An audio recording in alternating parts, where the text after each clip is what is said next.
तुम हमेशा ना चाहते हुए या चाहते हुए अकेली ही रहते हो। तुम्हें इस चीज़ का एहसास नहीं है।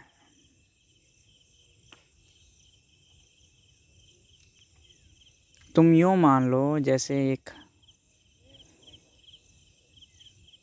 खाई है और उस खाई को पर्यटक स्थल बना दिया गया है और पर्यटक आते हैं, उस खाई को चारों तरफ से देखते हैं। खाई अपनी जगह स्थित है, पर्यटक आते हैं, देखते हैं और चले जाते हैं। तो इससे क्या ये कहा जा सकता है कि खाई पर्यटकों के साथ गुट में है? या ये कहना ज़्यादा बेहतर होगा कि खाई पहले से ही थी, पर्यटक आए और चले गए। खाई अपनी जगह अकेली है, अकेली खाई है। ऐसे ही तुम्हारे साथ भी है। तुम किसी से बोलते हो, किसी के साथ खाना खाते हो, किसी के साथ सोते हो, किसी के साथ पढ़ते हो, गुट में चलते हो। रहोगे तुम अकेले ही। तुम उस खाई की भांति हो जो अकेली खाई है अपनी जगह, और तुम्हारे गुट में जो आजू बाजू लोग हैं, चाहे तुम्हारे दोस्त हो, परिवार वाले हो, अनजान व्यक्ति हो, वो भले ही तुम्हारे साथ है लेकिन पर्यटक की तरह हैं। आए हैं, तुम्हें साथ देंगे। एक समय आने पर वो पर्यटक की तरह चले जाएंगे तुम्हारी ज़िंदगी से। इसका मतलब ये नहीं कि जो भी तुम्हारे साथ हो उसको कुछ ना समझो, नहीं। खाई भी तो पर्यटकों के बिना सुंदर कहाँ है। हाँ, लेकिन खाई अकेली है, ये तथ्य है, ये सत्य है। पर्यटकों के साथ सुंदर हो जाती है, ऐसे ही गुठों में सुंदरता आ जाती है, लेकिन तथ्य यही है कि तुम अकेले हो। इसलिए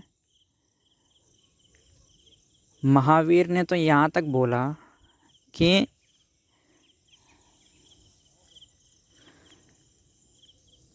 जो व्यक्ति आत्मा की खोज पर निकलता है,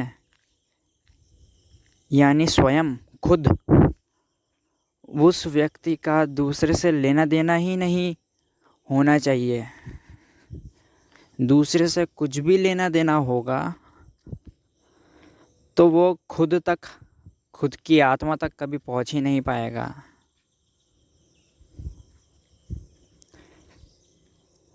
और तुम थोड़ा विचारो, सोचो, तुमने किया क्या है? तुम हंसते हो तो भी दूसरे के चुटकुलों पर, हंसाते हो तो भी दूसरे को। तुम्हारे चुटकुले भी होते हैं, वो अपने थोड़ी होते, तुम कहीं इंटरनेट से देख लेते हो या कहीं व्हाट्सएप पे पढ़ लेते हो, सुना देते हो। सब दूसरों का ही तो है, तुम्हारा क्या है? तुम्हारा कुछ भी नहीं है।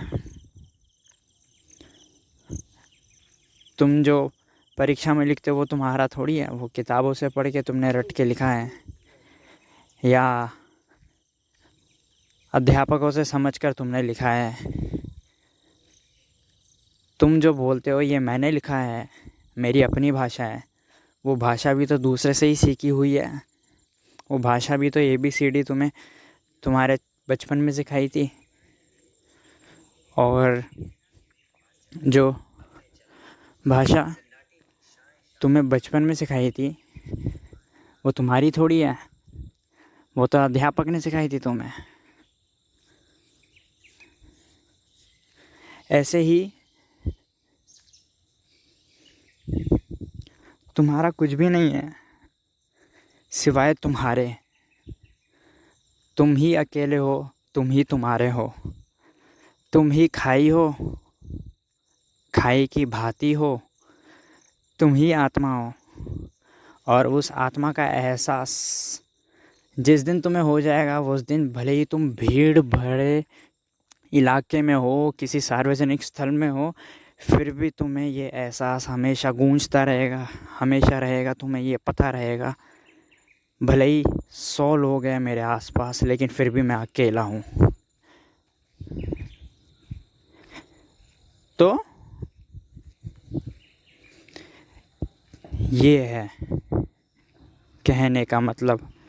भले ही तुम किसी से बात कर रहे हो, फिर भी तुम अकेले हो। भले ही तुम किसी से डांट खा रहे हो या किसी से अपनी प्रशंसा सुन रहे हो, फिर भी तुम अकेले हो। ऐसे ही दूसरे के साथ भी है, हर मनुष्य के साथ है। इसलिए तुम अगर ये सोचकर किसी को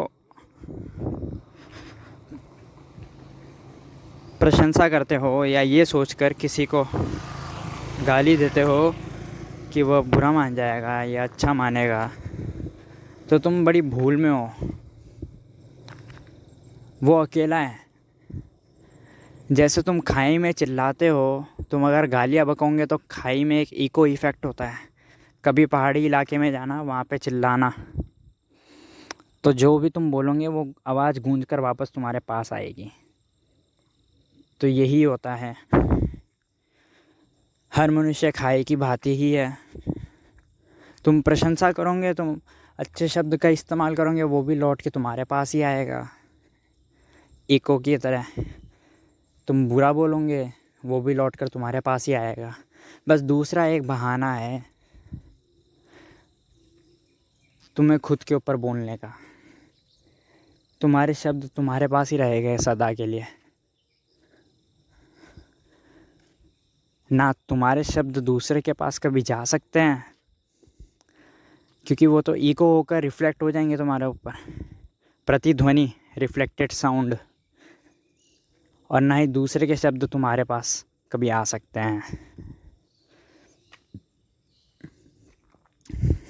ना तुम्हारा कुछ है, ना दूसरे का कुछ है।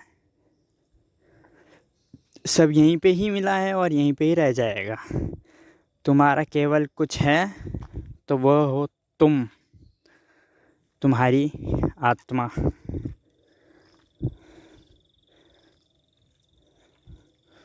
और कुछ नहीं है। और कुछ तो बस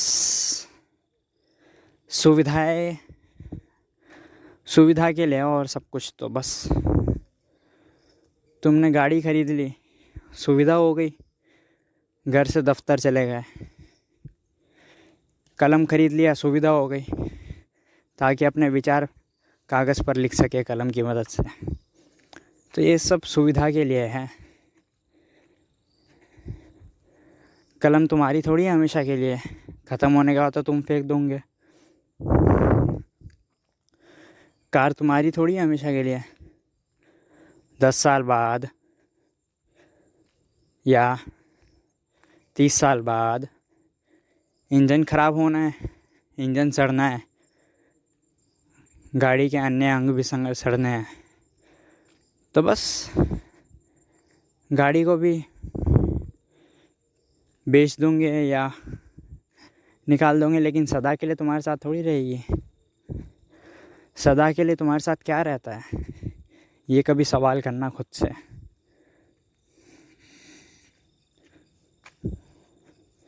सदा के लिए तुम्हारे साथ तुम ही हो। तुम्हारे अंदर जो मेरी आवाज़ सुन रहा है वो ही है। तुम्हारा मन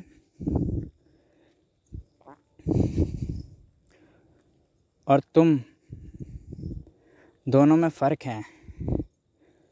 मन तुम्हारा होता तो मन के ऊपर काबू होता, मन के ऊपर काबू ही तो नहीं है, तो मन कैसे हो सकता है तुम्हारा।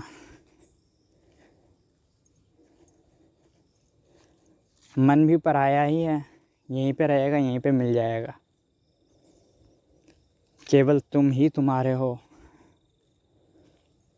सब्सक्राइब करो अगर ये चलचित्र मददगार साबित हुई हो तो।